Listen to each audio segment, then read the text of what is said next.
अथ सांख्ययोगो नाम द्वितीयोऽध्यायः। संजय उवाच तं तथा कृपयाविष्टम् अश्रुपूर्णाकुलेक्षणं विषीदन्तमिदं वाक्यम् उवाच मधुसूदनः।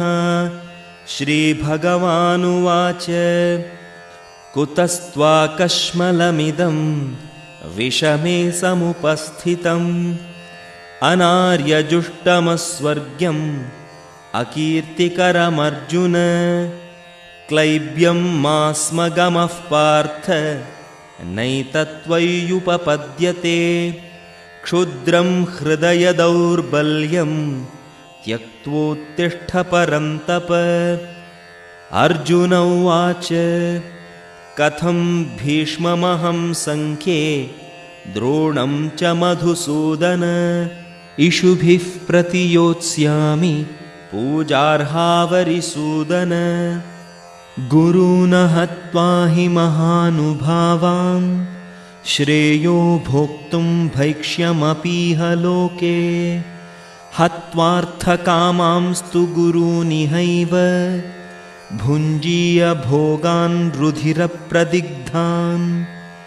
न चैतद्विद्मः कतरन्नो गरीयो यद्वा जयेम यदि वा नो जयेयुः। यानेव हत्वा न जिजीविषामः तेव स्थिताः प्रमुखे धार्तराष्ट्राः। कार्पण्यदोषोपहतः स्वभावः पृच्छामि त्वां धर्मसम्मूढचेताः। यच्छ्रेयस्यान्निश्चितं ब्रूहि तन्मे शिष्यस्तेऽहं शाधि मां त्वां प्रपन्नम्। न हि प्रपश्यामि ममापनुद्यात् यच्छोकमुच्छोषणमिन्द्रियाणाम्। अवाप्य भूमावसपत्नमृद्धं राज्यं सुराणामपि चाधिपत्यम्।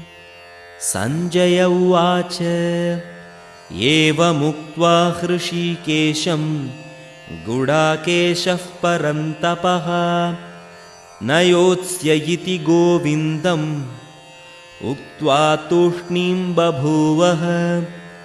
तमुवाच हृषीकेशः प्रहसन्निव भारत। सेनयोरुभयोर्मध्ये विषीदन्तमिदं वचः। श्रीभगवानुवाच अशोच्यानन्वशोचस्त्वं प्रज्ञावादांश्च भाषसे। गतासु न गतासूंश्च नानुशोचन्ति पण्डिताः। न त्वेवाहं जातु नासं न त्वं नेमे जनाधिपाः। न चैव न भविष्यामः सर्वे वयमतः परम्।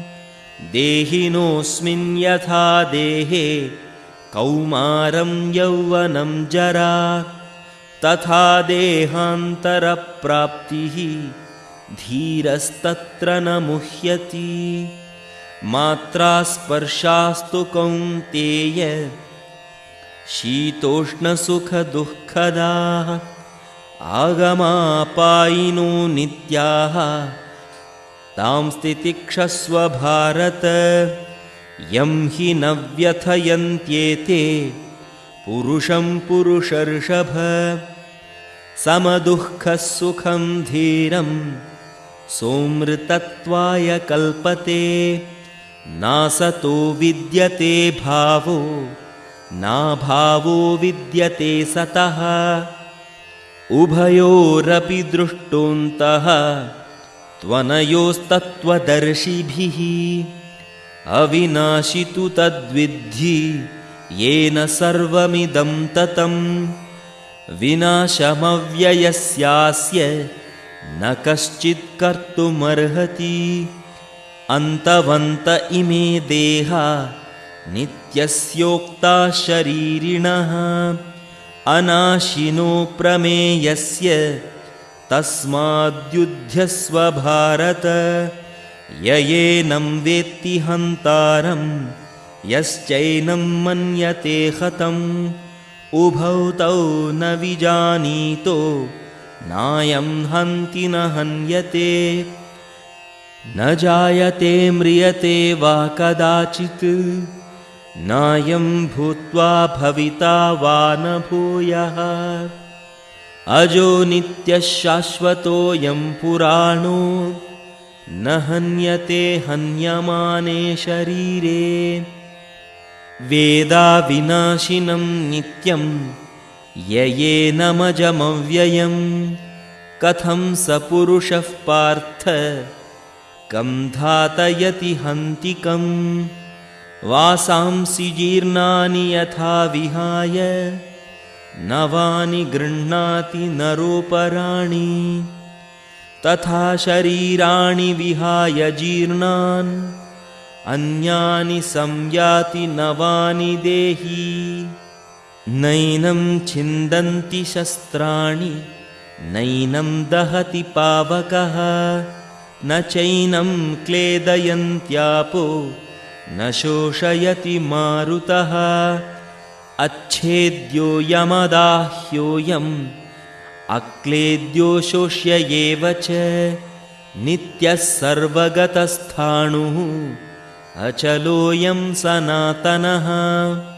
अव्यक्तोऽयमचिन्त्योऽयम् अविकार्योऽयमुच्यते। तस्मादेवं विदित्वैनं नानुशोचितुमर्हसि। अथ चैनं नित्यजातं नित्यं वा मन्यसे मृतं। तथापि त्वं महाबाहो नैवं शोचितुमर्हसि। जातस्य हि ध्रुवो मृत्युः ध्रुवं जन्म मृतस्य च। तस्मादपरिहार्येऽर्थे न त्वं शोचितुमर्हसि। अव्यक्तादीनि भूतानि अव्यक्तमध्यानि भारत। अव्यक्तनिधनान्येव तत्र का परिदेवना। आश्चर्यवत् पश्यति कश्चिदेनम् आश्चर्यवद्वदति तथैव चान्यः। आश्चर्यवच्चैनमन्यः शृणोति श्रुत्वाप्येनं वेद न चैव कश्चित्। देही नित्यमवध्योऽयं देहे सर्वस्य भारत। तस्मात् सर्वाणि भूतानि न त्वं शोचितुमर्हसि। स्वधर्ममपि चावेक्ष्य न विकम्पितुमर्हसि। धर्म्याद्धियुद्धात् श्रेयोऽन्यत् क्षत्रियस्य न विद्यते। यदृच्छया चोपपन्नं स्वर्गद्वारमपावृतं। सुखिनः क्षत्रियाः पार्थ लभन्ते युद्धमीदृशम्। अथ चेत्त्वमिमं धर्म्यं सङ्ग्रामं न करिष्यसि। ततः स्वधर्मं कीर्तिं च हित्वा पापमवाप्स्यसि। अकीर्तिं चापि भूतानि कथयिष्यन्ति ते व्ययां। सम्भावितस्य चाकीर्तिः मरणादतिरिच्यते।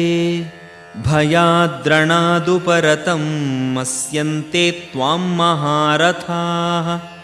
येषां च त्वं बहुमतो भूत्वा यास्यसि लाघवम्। अवाच्यवादांश्च बहून् वदिष्यन्ति तवाहिताः। निन्दन्तस्तव सामर्थ्यं ततो दुःखतरं नु किम्। हतो वा प्राप्स्यसि स्वर्गं जित्वा वा भोक्ष्यसे महीम्। तस्मादुत्तिष्ठ कौन्तेय युद्धाय कृतनिश्चयः। सुखदुःखे समे कृत्वा लाभालाभौ जयाजयौ। ततो युद्धाय युज्यस्व नैवं पापमवाप्स्यसि। येषा ते विहिता सांख्ये बुद्धिर्योगे त्विमां शृणु।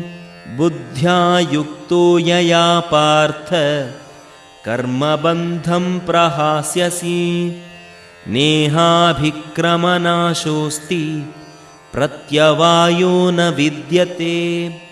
स्वल्पमप्यस्य धर्मस्य त्रायते महतो भयात्। व्यवसायात्मिका बुद्धिः एकेह कुरु नन्दन। बहुशाखा ह्यनन्ताश्च बुद्धयो व्यवसायिनां। यामिमां पुष्पितां वाचं प्रवदन्त्यविपश्चितः। वेदवादरताः पार्थ नान्यदस्तीति वादिनः। कामात्मानः स्वर्गपरा जन्मकर्मफलप्रदां। क्रियाविशेषबहुलां भोगैश्वर्यगतिं प्रति। भोगैश्वर्यप्रसक्तानां तयापहृतचेतसां। व्यवसायात्मिका बुद्धिः समाधौ न विधीयते। त्रैगुण्यविषया वेदा निस्त्रैगुण्यो भवार्जुन। निद्वन्द्वो नित्यसत्त्वस्थो निर्योगक्षेम आत्मवान्। यावानर्थ उदपाने सर्वतः सम्प्लुतोदके। तावान् सर्वेषु वेदेषु ब्राह्मणस्य विजानतः। कर्मण्येवाधिकारस्ते मा फलेषु कदाचन।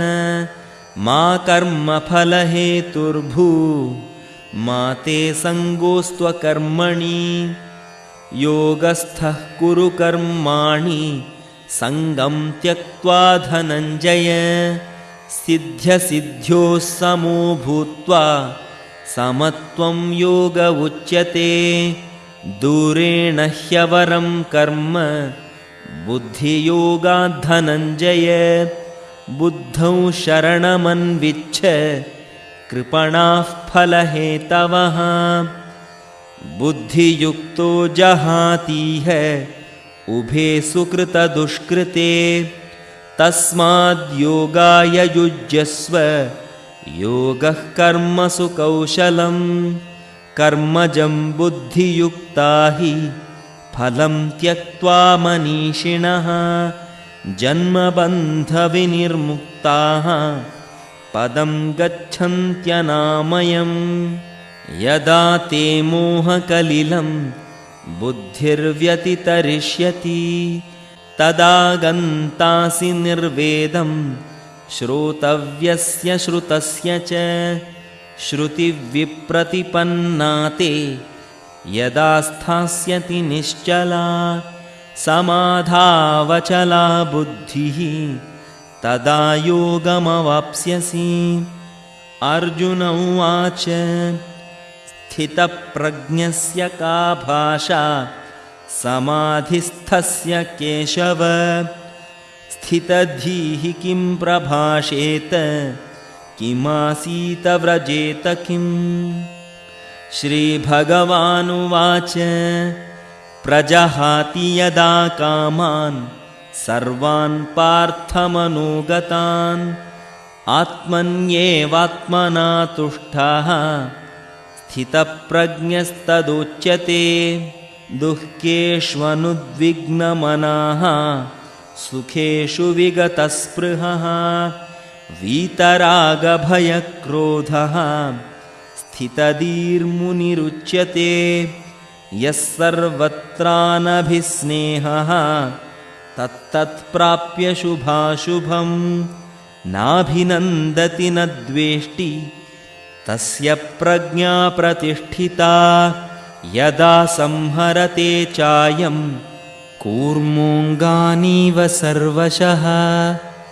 इन्द्रियाणीन्द्रियार्थेभ्यः तस्य प्रज्ञा प्रतिष्ठिता।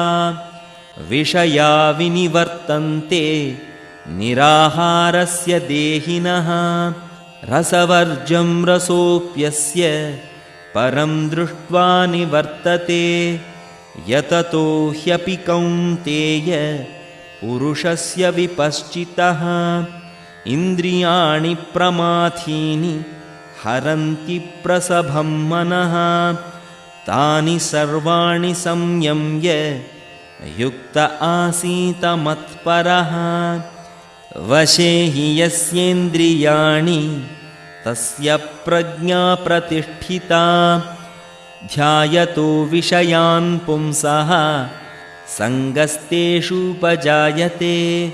सङ्गात् सञ्जायते कामः कामात् क्रोधोऽभिजायते क्रोधात् भवति सम्मोहः सम्मोहात् स्मृतिविभ्रमः स्मृतिभ्रंशात् बुद्धिनाशो बुद्धिनाशात् प्रणश्यति रागद्वेषवियुक्तैस्तु विषयानिन्द्रियैश्चरन् आत्मवश्यैर्विधेयात्मा प्रसादमधिगच्छति प्रसादे सर्वदुःखानां हानिरस्योपजायते प्रसन्नचेतसो ह्याशु बुद्धिः पर्यवतिष्ठते नास्ति बुद्धिरयुक्तस्य न चायुक्तस्य भावना न चाभावयतः शान्तिः अशान्तस्य कुतः सुखम् इन्द्रियाणां हि चरतां यन्मनोनुविधीयते तदस्य हरति प्रज्ञां वायुर्नावमिवाम्भसि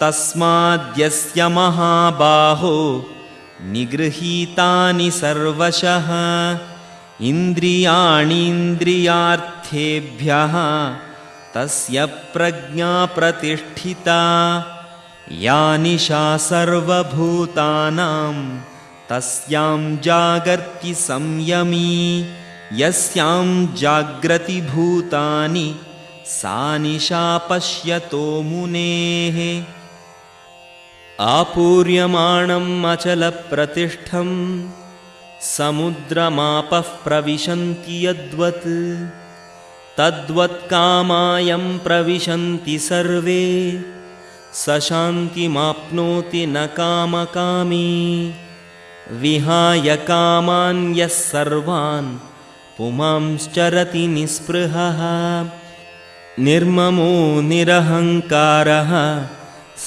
शान्तिमधिगच्छति येषा ब्राह्मी स्थितिः पार्थ नैनां प्राप्य विमुह्यति स्थित्वा स्यामन्तकालेऽपि ब्रह्मनिर्वाणमृच्छति इति श्रीमद्भगवद्गीतासु उपनिषत्सु ब्रह्मविद्यायां योगशास्त्रे श्रीकृष्णार्जुनसंवादे सांख्ययोगो नाम द्वितीयोऽध्यायः।